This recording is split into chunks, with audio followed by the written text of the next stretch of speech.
Hi అండి. ఎలా ఉన్నారు అందరూ? నేను మీ క్వీన్. స్వామి దర్శనం మంచిగా జరిగిందని నమ్ముతున్నానండి. మీ అందరికీ ఆ స్వామివారి ఆశీస్సులు ఎల్లప్పుడూ ఉండాలని కోరుకుంటున్నాను.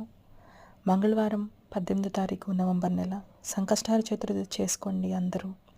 అంతా మంచి జరుగుతుందండి.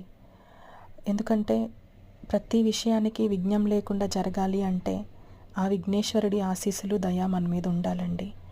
మీకు వచ్చినంతలో మీకు వచ్చిన రీతిలో మీరు పూజ చేసుకొని చూడండి, నమ్మి చూడండి, అంతా మంచిగా జరుగుతుందండి. మీరు నమ్మండి. సంకష్టహార చతుర్థి చేసుకోవడం వల్ల ప్రతి విషయానికి మనం దేనితో ప్రారంభిస్తే ఏమవుతుందో అక్కడి వరకు ఆ స్వామి నడిపిస్తారని నేను నమ్ముతున్నాను. మీ అందరూ కూడా నమ్మి చేయండి, అంతా మంచి జరుగుతుంది. ఇంకా నేను కూడా చేసుకుంటాను రేపు. మీ అందరికీ కనుక నా ఈ వీడియో నచ్చినట్లయితే మీరు నా ఈ ఛానల్ని సబ్స్క్రైబ్ చేసుకోండి. మీ queen. Thank you so much.